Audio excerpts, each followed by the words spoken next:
Ah, shit. Here we go again.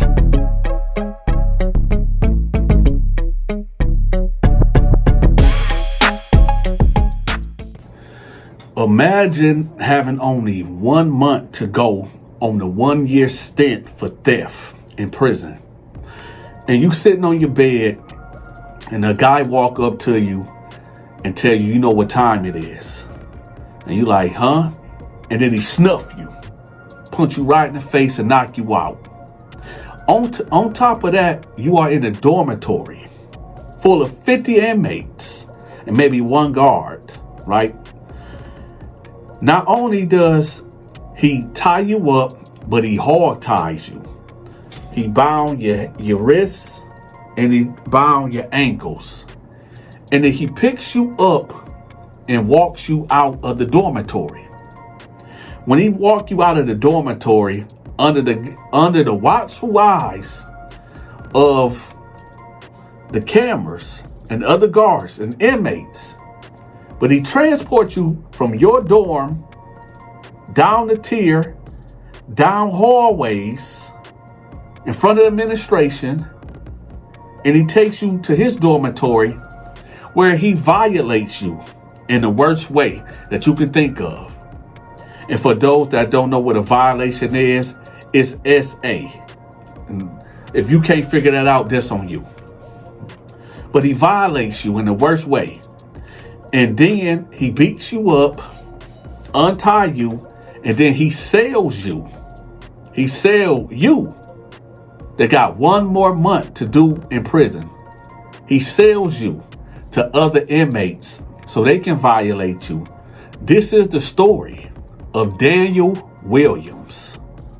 Alabama prisons have recorded another homicide. Daniel Williams died this morning from injuries suffered during an assault at Staton Correctional Facility in Elmore, Alabama. His family learned from other inmates that their son was assaulted in a dormitory, tied up and rented out, and likely sexually abused for 2 to 3 days before he was removed from the dorm and given medical treatment. Just 22 years old, Daniel Williamson was serving a 12-month prison sentence and was scheduled to be released this month. According to the Alabama political reporter, Staton warden Joseph Headley notified Daniel's father, which is Terry Williams, and his stepmother, Taylor Bostick, on October 25th, that their child was at a Jackson hospital. He told them Daniel suffered a drug overdose and was brain dead and on life support. Yeah, okay. But when they got to the hospital, the family observed bruises and injuries on Daniel's body, as well as marks indicating his hands have been bound. A doctor in a note told Ms. Bostick there were clear signs of abuse, including visible handprint bruises between Daniel's legs. The doctor said he had never seen anything like it in 30 years in his profession. Mrs. Bostick told APR that she learned from other men incarcerated at the prison that Daniel was kidnapped from his dorm and bound and assaulted and sold out by other incarcerated people for 2 or 3 days before he was found. Let me let y'all know. Let me go back to that. Daniel was found, bound. He was assaulted and sold out. He was pimped out to other inmates. Mr. Williams was removed from life support at Jackson Hospital on Sunday, according to APR. Doctors told his family if he did not die within 10 days, the warden would decide whether to return him to prison, even though he would never recover. Talking about the lack of humanity. Today, the family learned that Daniel was taken to Kilby Correctional Facility this morning and died soon after arriving. No explanation was given for the move. Deaths like that of Mr. Williams are tragic, preventable, and happen all too frequently in Alabama's prison, said Director Byron Stevens. EJI receives reports from medical care providers, family members, and other incarcerated witnesses every month about prisoners whose medical emergencies are dismissed by untrained officers as intoxications or someone on their own fault. In many of these cases, had the person been treated in time, they would have survived. So for those that don't know exactly what is going on, this man right here was kidnapped from his dorm, transported to another dorm, hog-tied at that. And then he was pimped out, meaning he was violated in the way that y'all do, as a way that is a fear of all men that go into prison. He was violated for 2 to 3 days by other men.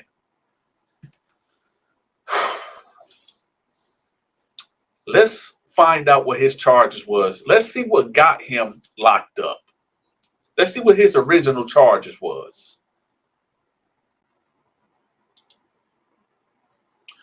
So his original charge, he was sentenced 1 year for a theft. He has almost, that's crazy. So, whew. A community gathering to remember 22-year-old Daniel Williams. It's really been hard for all of us. His fiancée, the mother of his young daughter, questioned why Williams, serving a 1-year sentence on a theft charge, was living among violent criminals. We want answers. That's all we want is answers, and why they let it happen. Every time God, I'm ready to come home to my family. But the young father would never make it home, the victim of a horrific murder, reportedly drugged, hogtied, and raped at Staton Prison in what the Department of Corrections called a possible inmate-on-inmate assault. This was a preventable death. The 38-year-old suspect in this kidnapping, rape, and torture was involved in 9 instances of sex assault, rape, and stabbing since 2017. Alabama Appleseed's Carla Crowder calling on a state committee to make unannounced visits to the prisons to have more oversight over a prison system plagued by violence. The inmate suspected of killing Williams was serving a 20-year sentence for sodomy, assault, and escape. State documents reviewed by ABC 3340 News showed he had a long history of disciplinary records dating back to 2015, when he nearly killed another inmate, stabbing him multiple times. Records also reveal multiple cases where the inmate was cited for being in possession of a weapon, 6 times over a 5-year period. State classification records also show a history of 6 sexual assault allegations and accusations of pressuring, harassing inmates for sex. This is what you call a whole demon. This is what you call a whole sexual deviant. And I don't know if y'all can see what I'm saying, but in August, no, we got to go from the beginning. February 2017, in Donaldson Prison, this dude was written up for a sex case. April 2018, he was written up for another sex case. May 2019, another sex case. November 19th, another sex case. December 2019, another sex case. July 2020, another sex case. September and August, another sex case. Dude was a whole predator. And this is why I tell y'all all the time, man, you could go into prison doing 1 year and end up losing your life or end up getting a life sentence. I can almost 100% tell y'all exactly what happened here. What happened was that this kid by the name of Daniel Williams, he was a young white boy. He came in the Alabama prison system doing only 1 year. 1 year. And in his time of doing 1 year, he was getting violated. He was getting extorted, for his money, and he was getting extorted out of his butt. This is the realities of prison. For him to go missing for 3 days, the administration and that prison sucks. He was getting violated for 3 whole days. He was being sold, pimped out to other inmates. The guy that kidnapped him was a known offender. This cat had multiple reports on how he was programming. I believe that the prison system need an overhaul.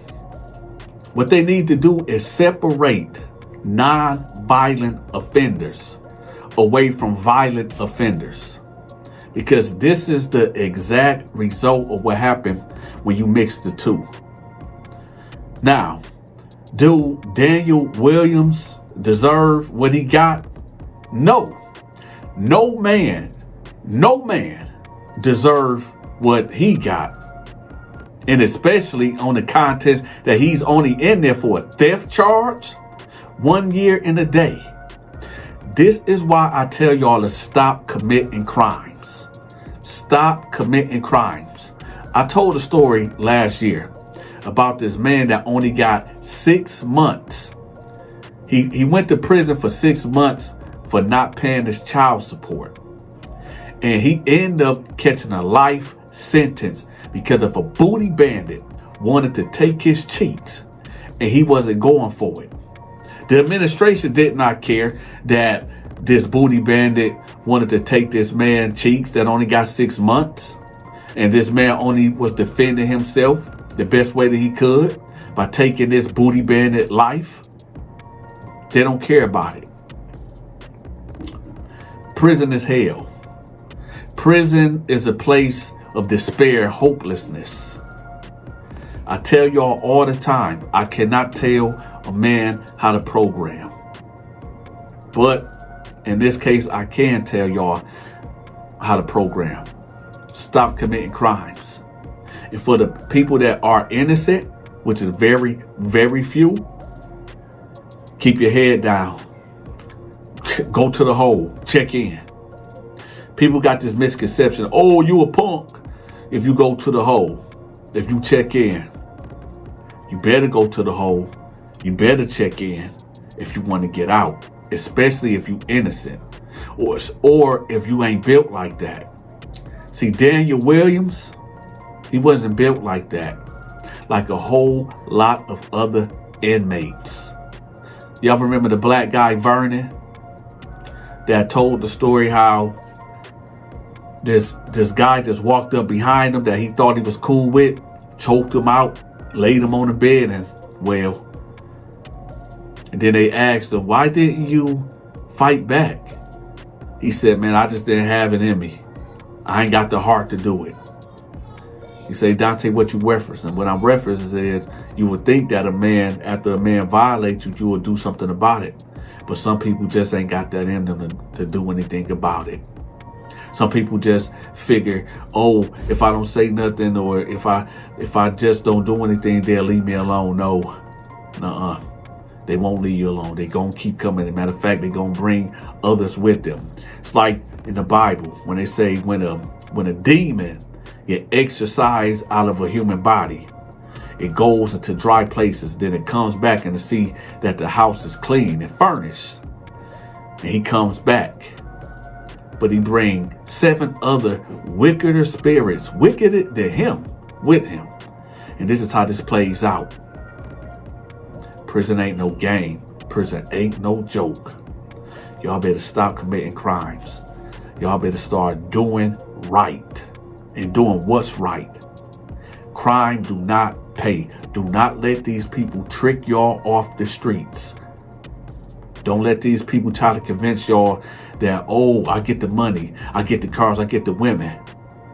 Yeah, you might got that for the time being, for a very short time.